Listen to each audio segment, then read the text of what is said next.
Hi, welcome to the behind the scenes video for the me pranking Gray video, and also thanks again for being a channel member because I do really appreciate it. So I think what I'm going to discuss in this video is I'm mainly going to make about how I made this seed, like the thought process behind all the different pranks, as well as then like how I actually build it, how I made the spawners, etc, etc. And for the background, for like the footage, it's going to be a mix of some gameplay footage. So what you're seeing now is one of the testers, Adrian, like their test run of the seed. But when I'm talking about stuff more relevant, I'll like show relevant stuff. I'll like show relevant stuff or even show actual footage of me building the seed itself. Plus there's also a few sections where I've got some footage with like audio from the time of me building it, which I want to include in this. So I guess it will be like split into chapters for different sections. And I'll start by talking about how I actually kind of went from the original idea to like something I can work with, you know? So some of the ideas I came up with myself and I started writing them on the document. So this is obviously the document after it's finished with like all my ideas. But in order to get to this, I think about like half of these were mine and then a lot were from Japong. So obviously I knew that Gray had worked with Japong on his Gradient Gauntlet. So I was like, you know what'd be funny? Let me message him and get like Gray's partner in crime to turn against him, because it's also like pretty good for the storyline. Plus, again, I don't know how to do custom seeds, so it's like Japong's obviously got a lot of experience, so I reached out to him. He was down, then we hopped on call and he helped with lots of the ideas, and I'll kind of like go through them when I go through the ideas one by one.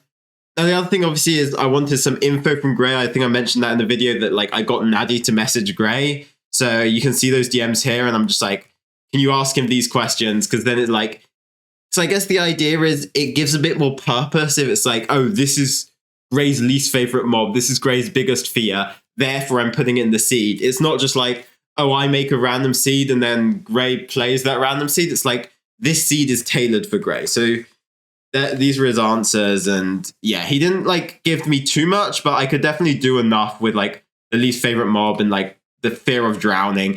So obviously, once I had all these ideas, I need an actual seed. You need like kind of the baseline to go off of. And the issue is you can't use a rank seed because like, so obviously ranked seeds are split into different like overworld and nether seeds.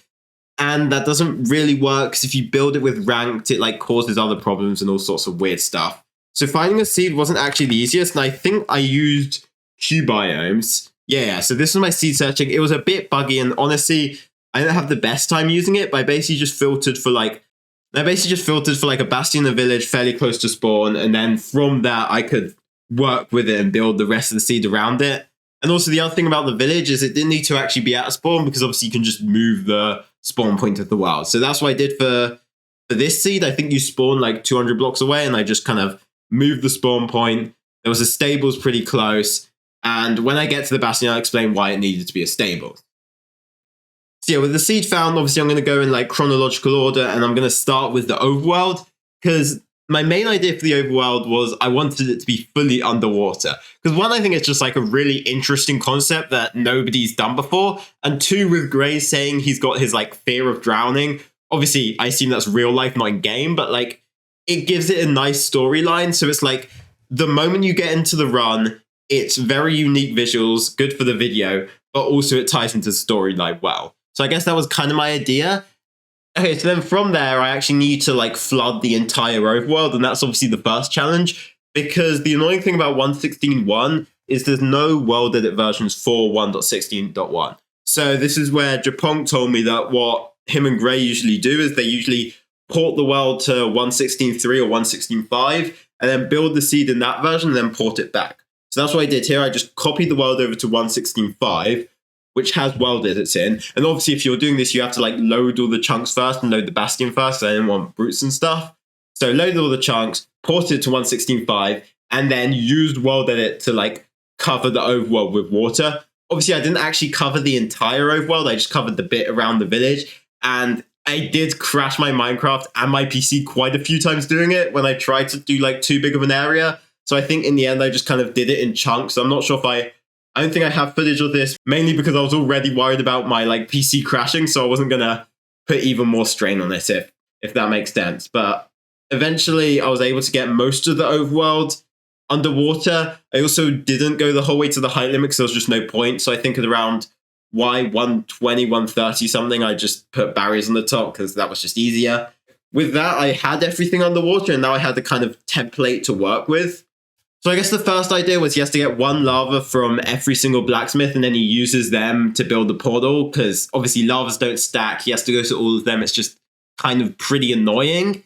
And then on top of that, the other thing is I need to get rid of like every single air pocket, because there's no point having this underwater if he just swims to a door or swims to like, even like windows can have it. I think pressure plates. There's so many little things in villages that can have air pockets. So I had to go to every single one of them individually and make sure like there wasn't a single air pocket. Because I'm pretty sure in one of the tests I like stumbled upon one, which I had to figure out after. And obviously that's why I like test the seed multiple times before actually giving it to Gray, you know?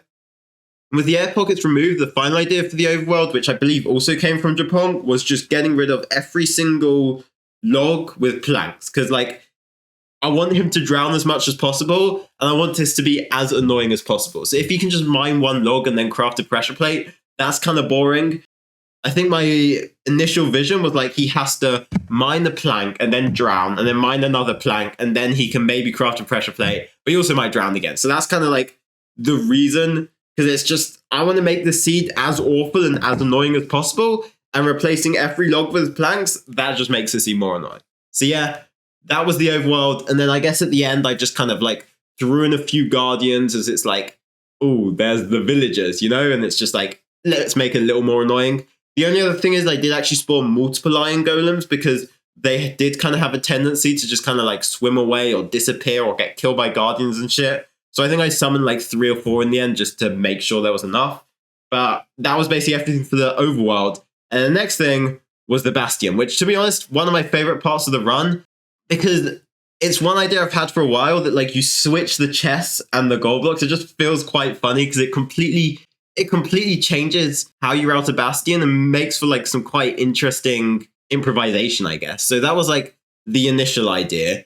And if I'm going to do that, I need a Bastion with a lot of chests, because I would think for a Bastion route, at the very least, you want 8 gold blocks. So it's like a housing or a bridge, you're just not really going to have enough chests with, so they're kind of too spread apart. So I guess my vision was that you do a triple stables, because then that way you've got 9 chests on the top, which then turn into 9 gold blocks, and you turn the gold blocks below into chests, and it works out like, I guess, pretty nicely. So that's why I got this seed, which has the triple, and I switch all the gold blocks and chests around. And also, obviously, I need to fill the chests, but I thought, well, why just have normal loot when I can do something a bit silly here? And since he does need obby, I didn't need to put obby in the chest, so I thought it'd be funny to put like one obby surrounded by all black concrete or all black wool, because I did want to make sure he had like enough beds. So I guess that's why I did those in the chest. I thought just like another funny thing. And it also meant that he had to open all 12 chests in order to get enough obby, which was, I think, pretty cool. I guess the last thing about the Bastion is this is where we first put the spawners in. And Gray said his least favorite mobs were cave spiders and silverfish. So it was like, I can't really decide which to do, so why not just do both? Like, and I didn't even know this was the thing you could do with commands. And Japan just basically showed me this website, which is like the holy grail of everything custom that you can ever do in Minecraft. And on here, you can just make spawners where it's just like one mob rides another mob. And it's just like, you can do this with literally anything in the game. And maybe I had a bit too much fun with this. And obviously you can also edit like the time they take to spawn, the amount of spawns, how close there's tons of like little things you can edit. So I ended up creating these spawners where I think silverfish ride cave spiders just for the extra annoyance. And I decided to put them in like the hole that you can kind of use to loot the double chest, if you get what I mean. And then it's just like, okay, so there's one spawner in each triple, and that's just going to be even more annoying. And on top of that, like, because the piglins, while I was creating the seed, they like to like move around and pathfind away. So it's like, it wasn't as much of a challenge to kind of mine the gold blocks. So I was like, you know what? I'm just going to spawn another like 30 piglins. So I was like, hopefully all of this together makes for a pretty hellish Bastion. And I think it turned out kind of how I wanted it. Then on to the fort. This is where I want to use Gray's favorite mob, because if I go back to Nadi's DMs, he said that his favorite mob was a bee. So I was like, okay, how can I like factor that in any way? And then with the idea of like, oh, the spawners where one mob mounts another. It's like, well, why didn't you just get a blaze riding a bee? Because bees also, like, they fly pretty stupidly, pretty unpredictably. So I thought that would be quite a funny idea. We kind of played around with that a bit, but it didn't quite feel right. Just going to a normal fortress and it's like, why is the blaze riding a bee? It felt like very random. And then that's when Japon came up with the suggestion of, okay, instead of just being at a fortress, why don't you like build a beehive? And it's just inside the beehive. And I was like, oh my God, that's hell yeah. That's a great idea. So I built this beehive, which is genuinely not a fun thing to do. Like, I've done this before. I'm pretty sure at one point I built a carved pumpkin, and just figuring out like which blocks to use to make it look not awful is pretty time consuming. Like, it's probably took me over an hour, but in the end, it looked like a beehive. Like, when Gray instantly noticed and was like, yeah, that's a beehive. So pretty happy with that. And then obviously I just stuck the spawner in the middle. And I also did actually have to give Gray the direction of the fort, even though he did see it anyway. But the reason was because obviously you can't pirate in the Bastion since there's just like 3 spawners there. So I had to tell him that just in case. So actually, one other thing about this fortress is initially I had it so the blazes would only be 1 spawns. Just because I was like, I want this seed to be as even as possible. Let's just make you sit here for just ages. And I don't know, the testers' feedback, every single one of them was just like, this doesn't really add anything, bar just being annoying. And I think that's when I realized, like, there's no point just making them sitting there for no reason. And also, if it spawns like 2 or 3 blazes, that can potentially be more of a challenge, more like interesting to deal with. So I ended up, just before Gray's run, I ended up switching the spawner from like one that always does 1 spawns to I think like 2 or 3. So that was pretty chill. And after that, I did my fun little underwater measuring the eyes. There wasn't really much need to do this. I just thought like, I want to do something on the measuring split. And I was like, I can just tie it into the Overworld. So I've never actually seen people like measure waters underwater, even though it does technically work. So I was like, that'd be funny. Why not? So that was pretty easy and pretty easy to make. And then my favorite part of the run, was actually the stronghold. I fucking love this stronghold. Like, the idea of a portal room filled with a ton of portals and you have to figure out which one's the right orientation. Like, that's just such a funny idea for me. And this was genuinely my favorite part of the entire run. Though, this also wasn't the easiest thing to do. And I'll explain a couple of issues. My first problem was genuinely just getting these vertical end portals to work. Okay, I've just built up a Minecraft world because I want to explain that my first issue was actually making these vertical end portals work. Because you'd think it's like pretty simple, but I just kept building them and then lighting them and just nothing happened. Like, nothing happened when I lit it. And the reason I knew about this was because Hanabi had done it in one of his seeds in the Secret Santa video. So I was just like, I thought I'd message Hanabi and like ask it, okay, how the fuck does this work? So I messaged Hanabi and he basically just explained that there's so many little things that have to be right. So let me explain them. The first of all is apparently it doesn't work on a chunk border. I don't know if I trust this or not, but apparently it doesn't. And I guess the hardest thing is like you have to actually do the orientation right. So you do like the bottom ones facing one way. So let's say north. And then these have to be 90 degrees from that. So like this would have to be east. And then this would have to be west. And it's like you have to do those. And then the hardest thing is like this is north facing. So this one has to be south facing. You know? Because obviously top and bottom, they have to be opposite. Even though it's like done really stupidly, you need to like do this. Because this is kind of counterintuitive. And I believe this should light. Even then, this still can't work. And the reason is for some reason, you have to fill the side eyes in first. Because if you do the side eyes in last, it just doesn't work. Like, don't ask me why. It's just Minecraft is a stupid game. And so then if you do all of those things, bang, you get a portal. Which I still think is like insane. Like, this is still the silliest game mechanic ever. But there's a lot that has to go into this. And obviously, even though in the end portal room, I had like a ton of different types of portals, I was going to make a vertical one because that's just like the most fun, the most interesting for the video. But obviously I decided I wanted like a ton of portals. I wanted it to be a sideways one that was the correct one. But I actually wasn't sure how many to do because I figured out you can kind of make these like grids with your end portals. and it's like I can do either this 1x1 grid or this like 2x2 grid.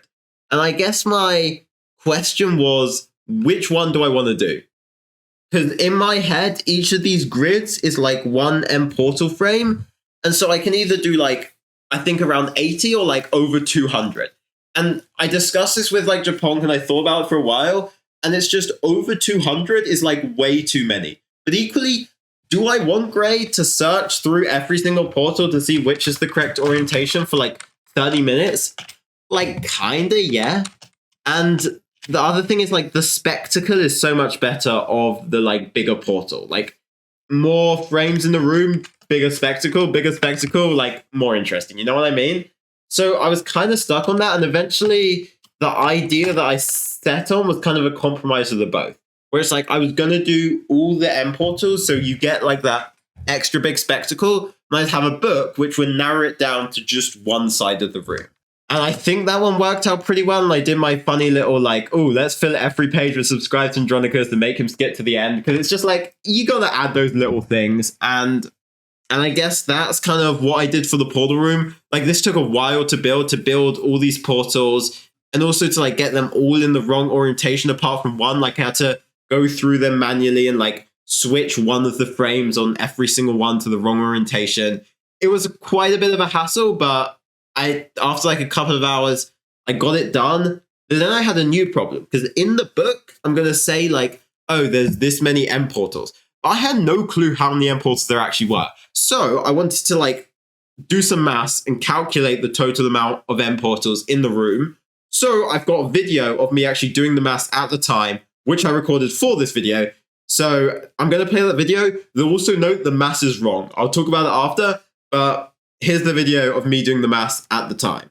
I need to calculate the amount of end portals. So the vertical is like easy. And I'll do the vertical first. No, sorry. The horizontal ones are easy and then I'll add the vertical ones. Because that's 1, 2, 3.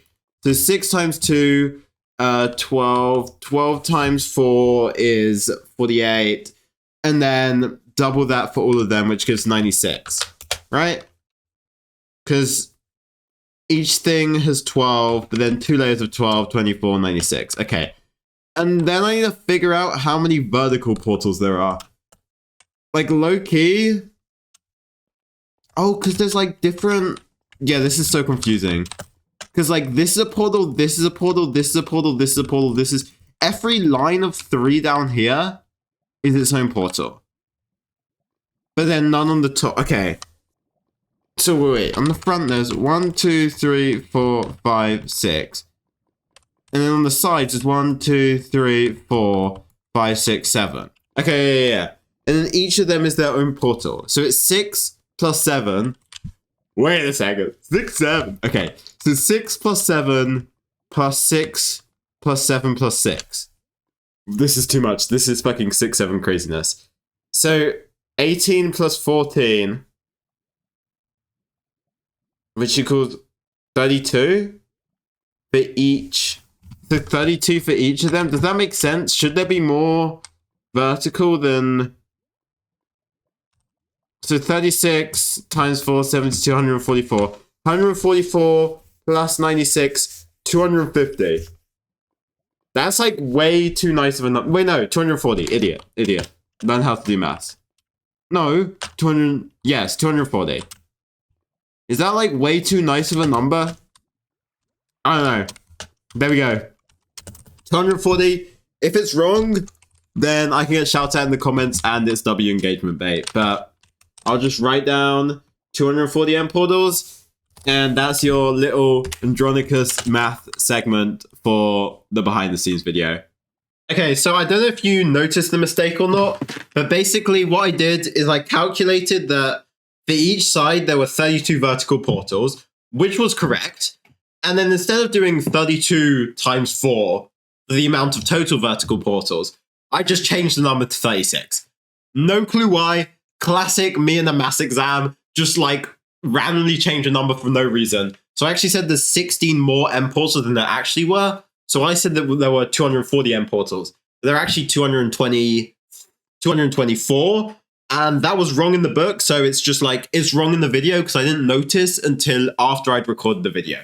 So Fun little Easter egg. I wonder if anyone will comment on it. I don't know. But the video did actually lie. And I think I decided to just lie in the voiceover as well, because it's just easier. Otherwise, people are going to get confused. Like 224, 240, like who really gaffs? It's not much difference. Yeah, with that, I've done the stronghold, probably my favorite part of the run, and now it's time for the end. And I'll be honest, I had like 1 or 2 ideas for the end, but they were all quite weird, and I wasn't sure like how well they work with the video. I'm not going to say them because I may well do them in the future. But in the end, I just decided, you know what I'm going to do? I'm just going to put like a bunch of spawners around the end fountain. I mean, maybe I was just like too addicted to the website where you can just make any spawners of anything, and I was just like, I'm just gonna add crazy shit, Ravagers riding Ravagers, just literally whatever the fuck. And I think it worked out decently. Like, maybe it's a little underwhelming. It worked out well for the video. I guess my criticism of myself is I could have been a bit more creative with it, but it was good enough. Like, sometimes it's better to just shoot something decent than go for the greatest thing ever. And with the way that Gray dealt with it in the video by like then doing the ground zero elsewhere, I think that was like really cool, and it added to it quite a lot. So I'm kind of happy with how it went, even if I don't think it was the most exciting thing. I also put it on peaceful, which means they didn't trigger. So then when Gray went in for the first time, they triggered. So yeah, that's what I did. And then my seed was built. I slash killed, time set 0, go back to easy. Like, I think you delete the Speedrunner IGT as well as the advancements folder. And then you're basically ready to go. And I'm ready for Gray to play the seed after obviously all of the testing. So yeah, that's kind of how I built the seed. And I think I don't really know if there's much else for me to talk about on here. Like, I'm personally really happy with how it turned out, particularly how the video turned out.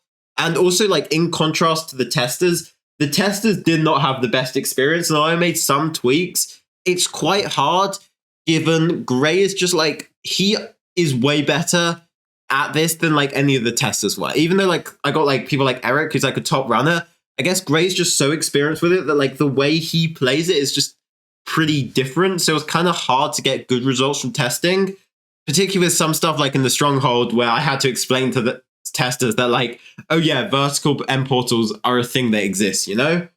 And yeah, I hope you enjoyed this behind the scenes video. If you have like ideas of other things you want me to include in videos like this, then like, please let me know.